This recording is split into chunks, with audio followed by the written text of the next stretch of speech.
So hello everyone, today I'm gonna show you how to send a snap from camera roll as a normal snap.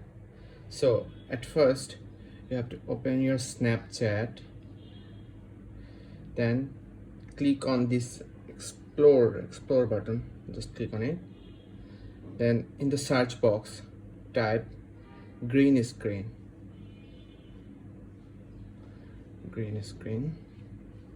As you can see, then just click on this filter. I'm clicking on it. So turn your camera and just select which photo you want to upload on Snapchat from your gallery. So I'm just, for example, I'm choosing this one. So just click on capture. So you can see, yeah, as you can see, now you can send this photo to your friends as a normal snap, or you just upload a story on your story. So this is how you can send snap from camera roll as a normal snap. Thanks for watching.